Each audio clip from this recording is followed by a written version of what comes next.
Two great mysteries dominate our lives, love and money. What is love is a question that has been endlessly explored in stories, songs, books, movies, and television. But the same cannot be said about the question, what is money? It's not surprising that monetary theory hasn't inspired any blockbuster movies, but it was not even mentioned at the schools most of us attended. For most of us, the question, where does money come from, brings to mind a picture of the mint printing bills and stamping coins. Money, most of us believe, is created by the government. It's true, but only to a point. Those metal and paper symbols of value we usually think of as money are indeed produced by an agency of the federal government called the mint. But the vast majority of money is not created by the mint. It is created in huge amounts every day by private corporations known as banks. Most of us believe that banks lend out money that has been entrusted to them by depositors. Easy to picture, but not the truth. In fact, banks create the money they loan, not from the bank's own earnings, not from the money deposited, but directly from the borrower's promise to repay. The borrower's signature on the loan papers is an obligation to pay the bank the amount of the loan plus interest, or lose the house, the car, whatever asset was pledged as collateral. That's a big commitment from the borrower. What does the same signature require of the bank? The bank gets to conjure into existence the amount of the loan and just write it into the borrower's account. Sound far-fetched? Surely that can't be true. But it is.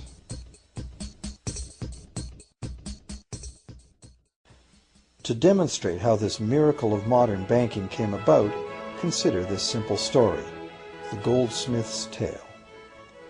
Once upon various times, pretty much anything was used as money. It just had to be portable, and enough people had to have faith that it could later be exchanged for things of real value, like food, clothing, and shelter. Shells, cocoa beans, pretty stones, even feathers have been used as money. Gold and silver were attractive, soft, and easy to work with, so some cultures became expert with these metals. Goldsmiths made trade much easier by casting coins, standardized units of these metals whose weight and purity was certified. Well, to protect his gold, the goldsmith needed a vault, and soon his fellow townsmen were knocking on his door, wanting to rent space to safeguard their own coins and valuables. Before long, the goldsmith was renting every shelf in the vault and earning a small income from his vault rental business. Years went by, and the goldsmith made an astute observation. Depositors rarely came in to remove their actual physical gold, and they never all came in at once. That was because the claim checks the goldsmith had written as receipts for the gold were being traded in the marketplace as if they were the gold itself. This paper money was far more convenient than heavy coins, and amounts could simply be written instead of laboriously counted one by one for each transaction. Meanwhile, the goldsmith had another business. He lent out his gold, charging interest. Well, as convenient claim check money came into acceptance, borrowers began asking for their loans in the form of these claim checks instead of the actual metal. As industry expanded, more and more people asked the goldsmith for loans. This gave the goldsmith an even better idea. He knew that very few of his depositors ever removed their actual gold, so the goldsmith figured he could easily get away with lending out claim checks against his depositors' gold, in addition to his own. As long as the loans were repaid, his depositors would be none the wiser and no worse off, and the goldsmith, now more banker than artisan, would make a far greater profit than he could by lending only his own gold. For years, the goldsmith secretly enjoyed a good income from the interest earned on everybody else's deposits. Now a prominent lender, he grew steadily richer than his fellow townsmen, and he flaunted it. Suspicions grew that he was spending his depositors' money. His depositors got together and threatened withdrawal of their gold if the goldsmith didn't come clean about his newfound wealth. Contrary to what one might expect, this did not turn out to be a disaster for the goldsmith.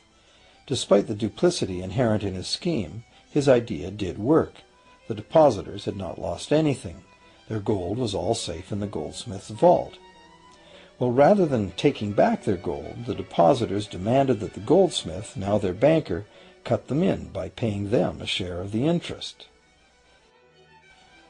And that was the beginning of banking. The banker paid a low interest rate on deposits of other people's money that he then loaned out at a higher interest. The difference covered the bank's cost of operation and its profit. The logic of this system was simple, and it seemed like a reasonable way to satisfy the demand for credit. However, this is not the way banking works today. Our goldsmith banker was not content with the income remaining after sharing the interest earnings with his depositors, and the demand for credit was growing fast as Europeans spread out across the world. But his loans were limited by the amount of gold his depositors had in his vault. That's when he got an even bolder idea. Since no one but himself knew what was actually in his vaults, he could lend out claim checks on gold that wasn't even there. As long as all the claim check holders didn't come to the vault at the same time and demand real gold, how would anyone find out? This new scheme worked very well, and the banker became enormously wealthy on the interest paid on gold that did not exist. The idea that the banker would just create money out of nothing was too outrageous to believe, so for a long time the thought did not occur to people. But the power to just invent money went to the banker's head, as you can well imagine. In time, the magnitude of the banker's loans and his ostentatious wealth did trigger suspicions once again. Some borrowers started to demand real gold instead of paper representations. Rumors spread. Suddenly, several wealthy depositors showed up to remove their gold. The game was up. A sea of claim check holders flooded the street outside the closed doors of the bank. Alas, the banker did not have enough gold and silver to redeem all the paper he had put into their hands. This is called a run on the bank, and it is what every banker dreads. This phenomenon of a run on the bank ruined individual banks and, not surprisingly, damaged public confidence in all bankers. It would have been straightforward to outlaw the practice of creating money from nothing. But the large volumes of credit the bankers were offering had become essential to the success of European commercial expansion, so instead the practice was legalized and regulated. Bankers agreed to abide by limits on the amount of fictional loan money that could be lent out. The limit would still be a number much larger than the actual value of gold and silver in the vault. Quite often the ratio was 9 fictional dollars to 1 actual dollar in gold. These regulations were enforced by surprise inspections. It was also arranged that, in the event of a run, central banks would support local banks with emergency infusions of gold. Only if there were runs on a lot of banks simultaneously would the banker's credit bubble burst and the system come crashing down.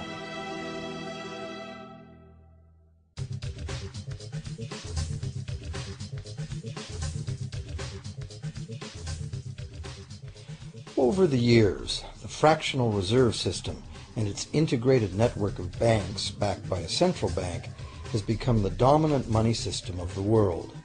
At the same time, the fraction of gold backing the debt money has steadily shrunk to nothing. The basic nature of money has changed. In the past, a paper dollar was actually a receipt that could be redeemed for a fixed weight of gold or silver. In the present, a paper or digital dollar can only be redeemed for another paper or digital dollar. In the past, privately created bank credit existed only in the form of private banknotes, which people had the choice to refuse, just as we have the choice to refuse someone's private check today.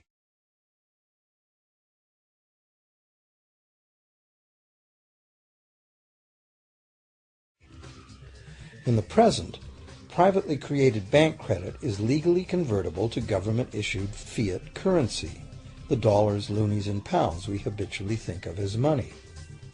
Fiat currency is money created by government fiat or decree, and legal tender laws declare that citizens must accept this fiat money as payment for debt, or else the courts will not enforce the obligation.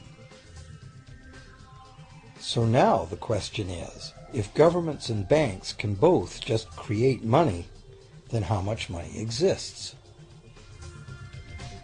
In the past, the total amount of money in existence was limited to the actual physical quantities of whatever commodity was in use as money.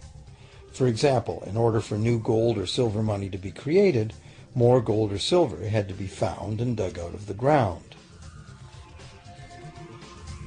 In the present, money is literally created as debt. New money is created whenever anyone takes a loan from the bank. As a result, the total amount of money that can be created has only one real limit: the total level of debt.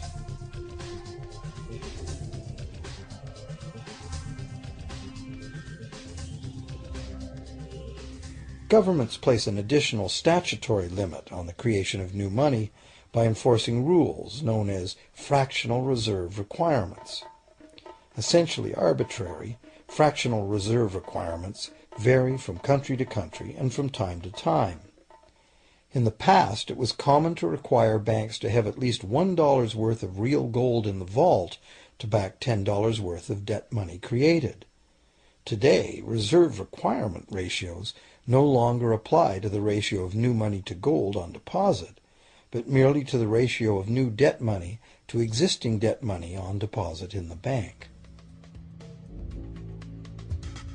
Today, a bank's reserves consist of two things: the amount of government-issued cash or equivalent that the bank has deposited with the central bank, plus the amount of already existing debt money the bank has on deposit. To illustrate this in a simple way, let's imagine that a new bank has just started up and has no depositors yet.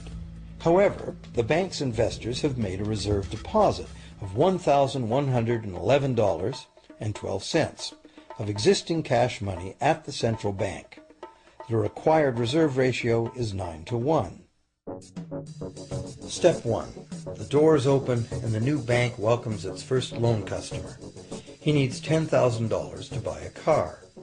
At the 9-to-1 reserve ratio, the new bank's reserve at the central bank, also known as high-powered money, allows it to legally conjure into existence 9 times that amount, or $10,000, on the basis of the borrower's pledge of debt.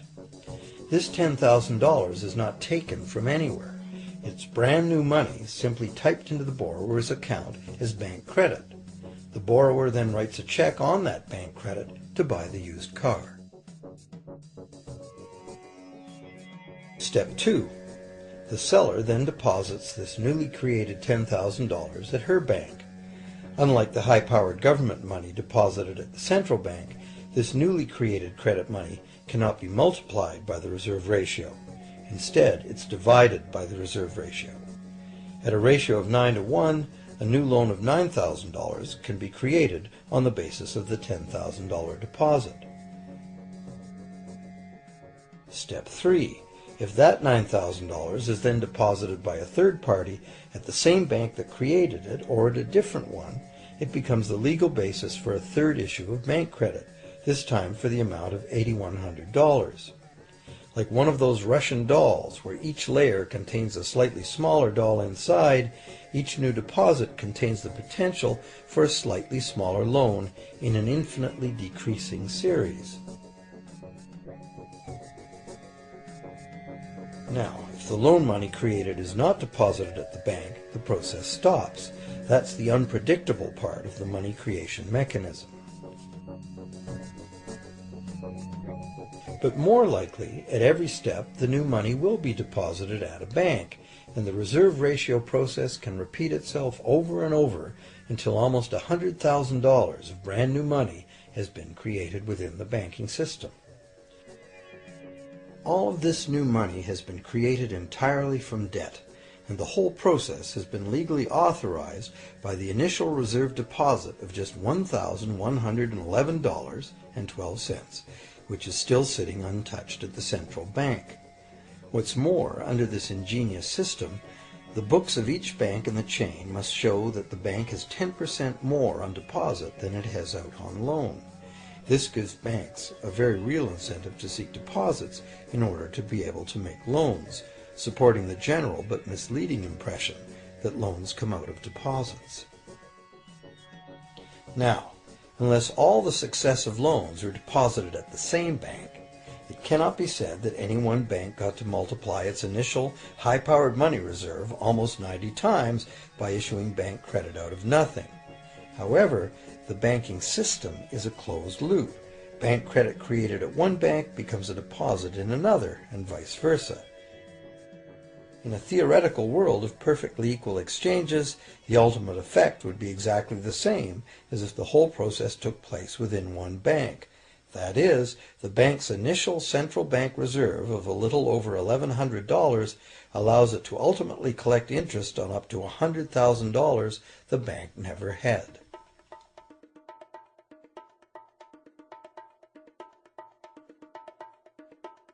If that sounds ridiculous, try this. In recent decades, as a result of steady lobbying by the banks, the requirements to make a reserve deposit at the nation's central bank have all but disappeared in some countries, and actual reserve ratios can be much higher than 9-to-1. For some types of accounts, 20-to-1 and 30-to-1 ratios are common. And even more recently, by using loan fees to raise the required reserve from the borrower, banks have now found a way to circumvent reserve requirement limitations entirely. So, while the rules are complex, the common sense reality is actually quite simple. Banks can create as much money as we can borrow.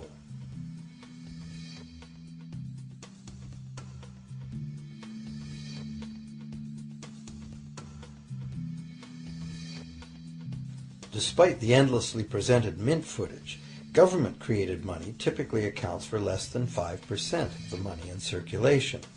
More than 95% of all money in existence today was created by someone signing a pledge of indebtedness to a bank. What's more, this bank credit money is being created and destroyed in huge amounts every day, as new loans are made and old ones repaid.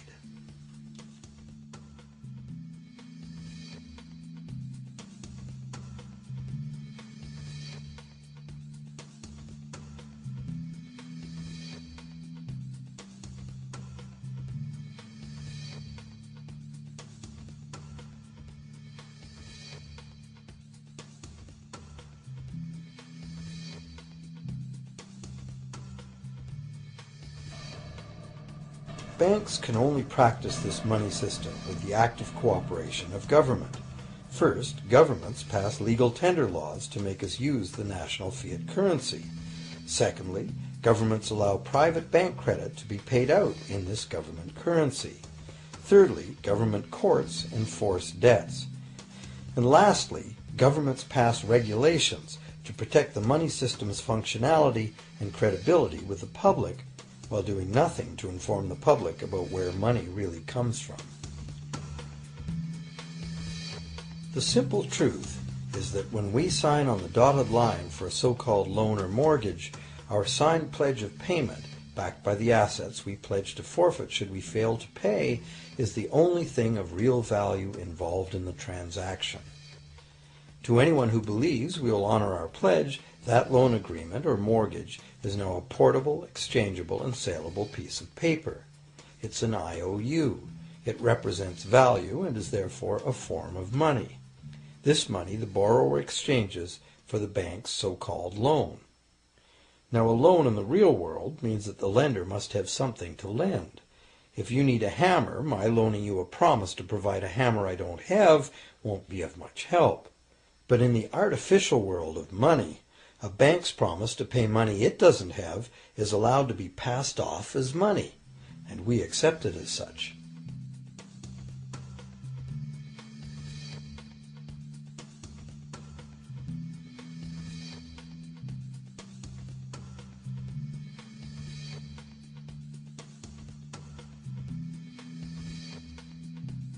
Once the borrower signs the pledge of debt, the bank then balances the transaction by creating, with a few keystrokes on a computer, a matching debt of the bank to the borrower. From the borrower's point of view, this becomes loan money in his or her account, and because the government allows this debt of the bank to the borrower to be converted to government fiat currency, everyone has to accept it as money. Again, the basic truth is very simple. Without the document the borrower signed, the banker would have nothing to lend. Have you ever wondered how everyone, governments, corporations, small businesses, families, can all be in debt at the same time and for such astronomical amounts?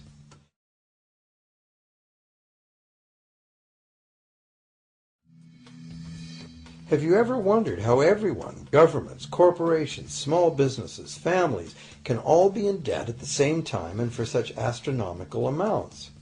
Have you ever questioned how there can be that much money out there to lend? Now you know. There isn't. Banks do not lend money. They simply create it from debt. And as debt is potentially unlimited, so is the supply of money. And as it turns out, the opposite situation is also true. Isn't it astounding that despite the incredible wealth of resources, innovation, and productivity that surrounds us, almost all of us, from governments to companies to individuals, are heavily in debt to bankers? If only people would stop and think, how can that be? How can it be that the people who actually produce all the real wealth in the world are in debt to those who merely lend out the money that represents the wealth? Even more amazing is that once we realize that money really is debt, we realize that if there was no debt, there'd be no money.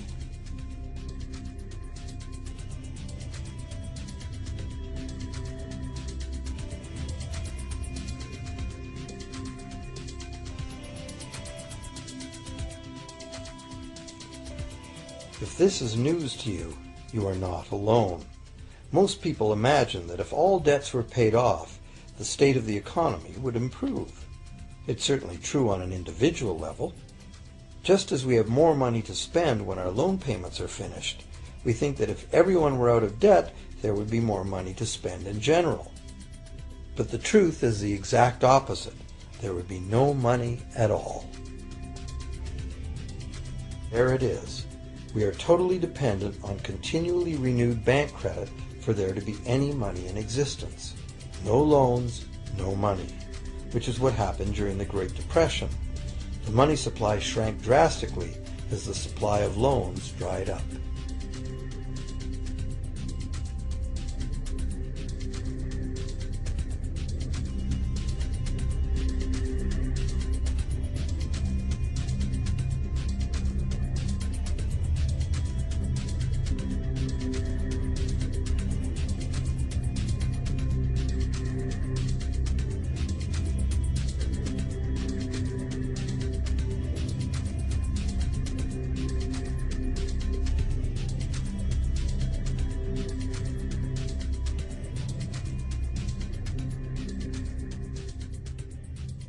And that's not all. Banks create only the amount of the principal. They don't create the money to pay the interest. Where is that supposed to come from? The only place borrowers can go to obtain the money to pay interest is the general economy's overall money supply. But almost all that overall money supply has been created exactly the same way, as bank credit that has to be paid back with more than was created. So everywhere there are other borrowers in the same situation, frantically trying to obtain the money they need to pay back both principal and interest from a total money pool which contains only principal. It is clearly impossible for everyone to pay back the principal plus interest because the interest money doesn't exist. This can even be expressed by a simple mathematical formula. The big problem here is that for long-term loans, such as mortgages and government debt, the total interest far exceeds the principal. So unless a lot of extra money is created to pay the interest, it means a very high proportion of foreclosures and a non-functioning economy. To maintain a functional society, the rate of foreclosure needs to be low. And so, to accomplish this, more and more new debt money has to be created to satisfy today's demands for money to service the previous debt. But of course, this just makes the total debt bigger, and that means more interest must ultimately be paid, resulting in an ever-escalating and inescapable spiral of mounting indebtedness.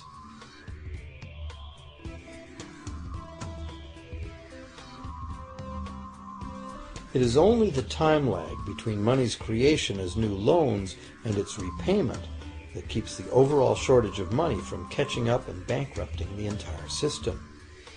However, as the bank's insatiable credit monster gets bigger and bigger, the need to create more and more debt money to feed it becomes increasingly urgent. Why are interest rates so low? Why do we get unsolicited credit cards in the mail? Why is the U.S. government spending faster than ever? Could it be to stave off collapse of the entire monetary system? A rational person has to ask, can this really go on forever? Isn't a collapse inevitable?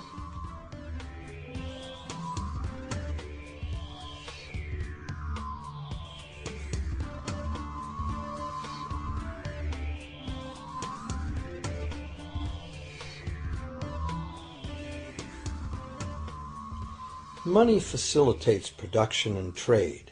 As the money supply increases, money just becomes increasingly worthless unless the volume of production and trade in the real world grows by the same amount. Add to this the realization that when we hear that the economy is growing at 3% per year, it sounds like a constant rate, but it's not. This year's 3% represents more real goods and services than last year's 3% because it's 3% of the new total. Instead of a straight line, as is naturally visualized from the words, it is really an exponential curve getting steeper and steeper. The problem, of course, is that perpetual growth of the real economy requires perpetually escalating use of real-world resources and energy. More and more stuff has to go from natural resource to garbage every year, forever, just to keep this system from collapsing.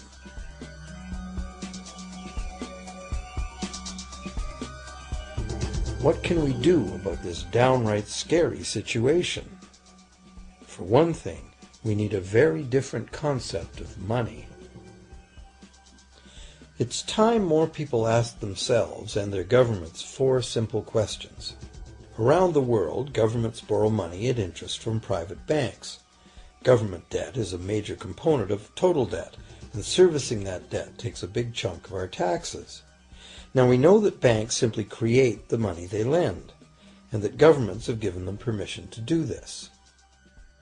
So the first question is, why do governments choose to borrow money from private banks at interest when government could create all the interest-free money it needs itself? And the second big question is, why create money as debt at all? Why not create money that circulates permanently and doesn't have to be perpetually re-borrowed at interest in order to exist? The third question, how can a money system that can only function with perpetually accelerating growth be used to build a sustainable economy? Isn't it logical that perpetually accelerating growth and sustainability are incompatible? And finally, what is it about our current system that makes it totally dependent on perpetual growth? What needs to be changed to allow the creation of a sustainable economy?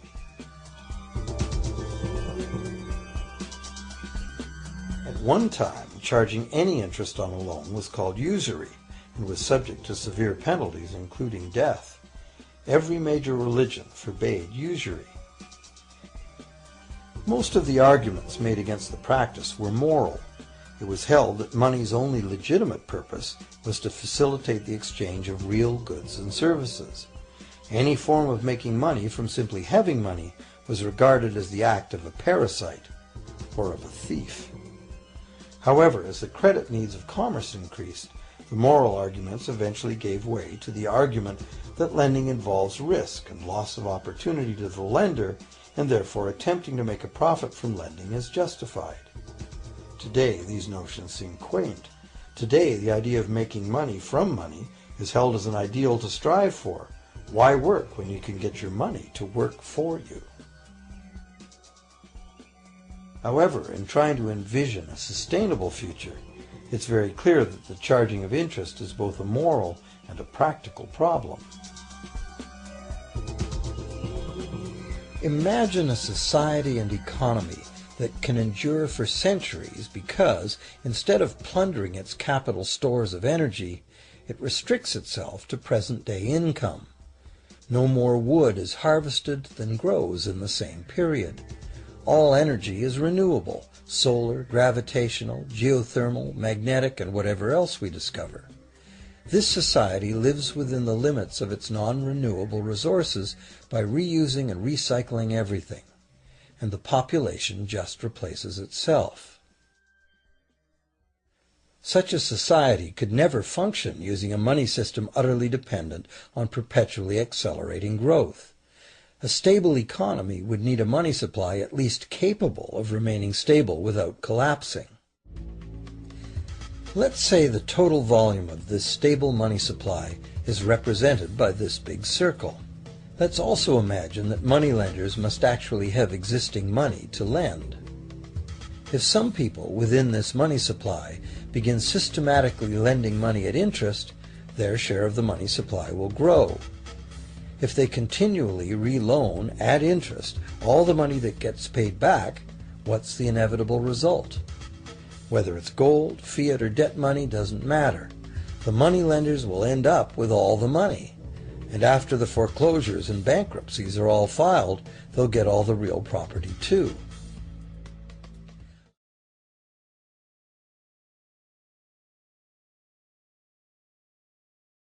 Only if the proceeds of lending at interest were evenly distributed among the population would this central problem be solved. Heavy taxation of bank profits might accomplish this goal, but then why would banks want to be in business? If we were ever able to free ourselves of the current situation, we could imagine banking run as a non-profit service to society, dispersing its interest earnings as a universal citizen dividend, or lending without charging interest at all.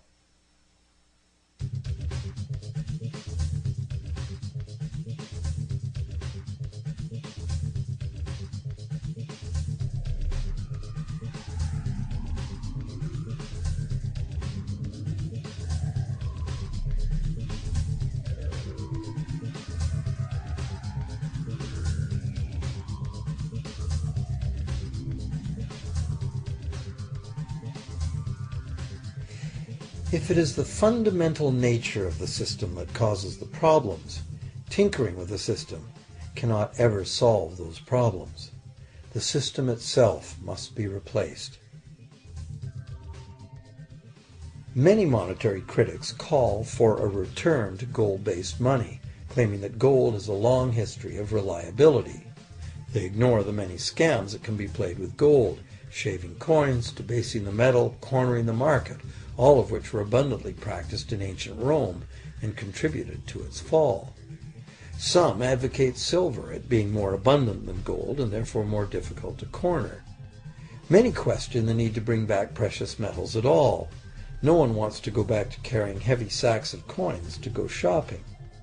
It's a certainty that paper, digital, plastic, or more likely biometric ID money would be the real medium of trade, with the same potential for creating unlimited debt money we have now.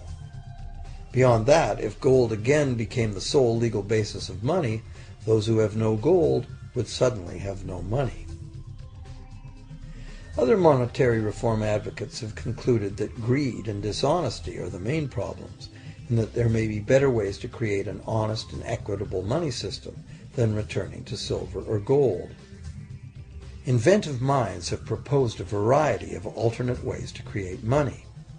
Many private barter systems create money as debt, much as banks do, but it is done openly and without charging interest. An example is a barter system in which debt is expressed as pledges of hours of work, all work being valued equally at a dollar figure that then allows hours to be equated with the dollar price of goods. This kind of money system can be set up by anyone who can devise a way to do the accounting and find willing and trustworthy participants. Setting up a local barter money system, even if it were little used now, would be prudent emergency planning for any community. Monetary reform, like electoral reform, is a big topic, and one that requires a willingness to change and to think outside the box. Monetary reform, again, like electoral reform, will not come easily, because the enormously powerful interests that benefit from the existing system will do their utmost to maintain their advantage.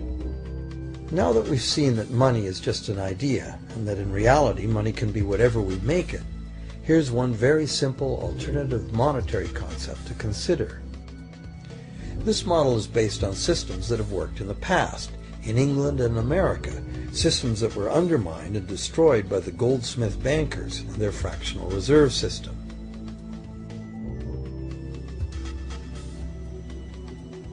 To create an economy based on permanent interest-free money, money could simply be created and spent into the economy by the government, preferably on long-lasting infrastructure that facilitates the economy, such as roads, railroads, bridges, harbors, and public markets. This money would not be created as debt, it would be created as value, that value being in the form of whatever it was spent on. If this new money facilitated a proportional increase in trade requiring its use, it would cause no inflation whatsoever. If government spending did cause inflation, there would be two courses of action available. Inflation is equivalent in effect to a flat tax on money. Whether the money goes down in value 20% or the government takes 20% of our money away from us, the effect on our buying power is the same. Viewed this way, inflation in place of taxation might be politically acceptable if well spent and kept within limits. Or government could choose to counter inflation by collecting tax monies that it then takes out of use, thus reducing the money supply and restoring its value. To control deflation, which is the phenomenon of falling wages and prices, the government would simply spend more money into existence. With no competing private debt money creation, governments would have more effective control of their nation's money supply. The public would know whom to blame if things went wrong. Governments would rise and fall on their ability to preserve the value of money. Government would operate primarily on taxes, as it does now, but tax money would go much, much further, as none of it would be required to pay interest to private bankers. There could be no national debt if the federal government simply created the money it needed. Our perpetual collective servitude to the banks through interest payments on government debt would be impossible.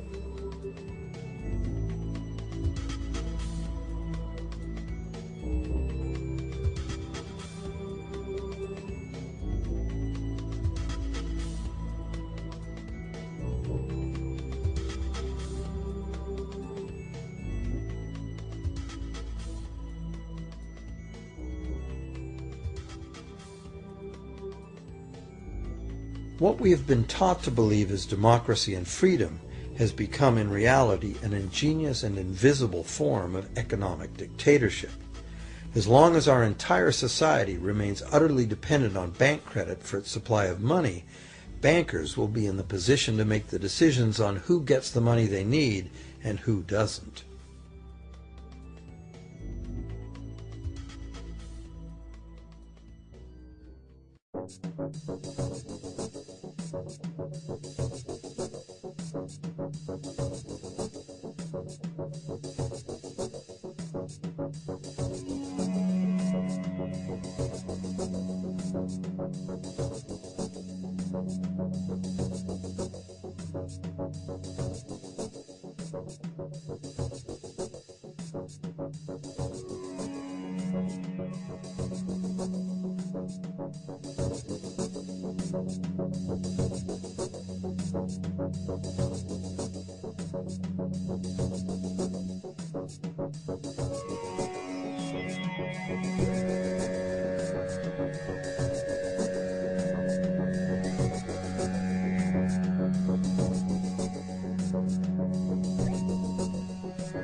Few people are aware today that the history of the United States since the Revolution in 1776 has been, in large part, the story of an epic struggle to get free and stay free of control by the European international banks. This struggle was finally lost in 1913 when President Woodrow Wilson signed into effect the Federal Reserve Act, putting the international banking cartel in charge of creating America's money.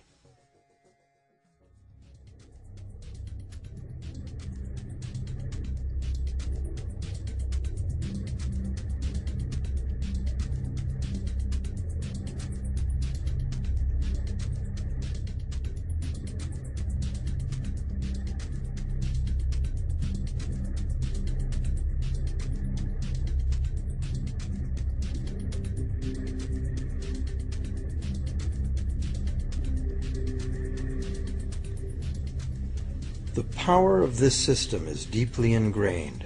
So is the educational and media silence on the subject.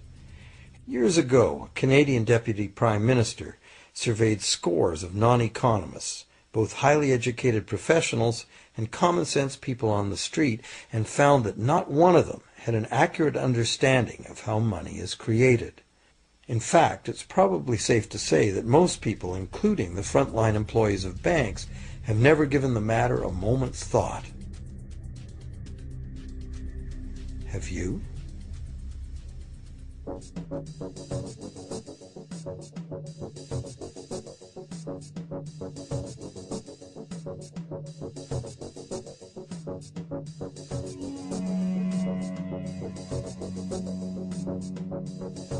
The modern money as debt system was born a little over 300 years ago, when the first Bank of England was set up with a royal charter for fractional lending of gold receipts at a modest ratio of 2 to 1. That modest ratio was just the proverbial foot in the door. The system is now worldwide, creates virtually unlimited amounts of money out of thin air, and has almost everyone on the planet chained to a perpetually growing debt that can never be paid off.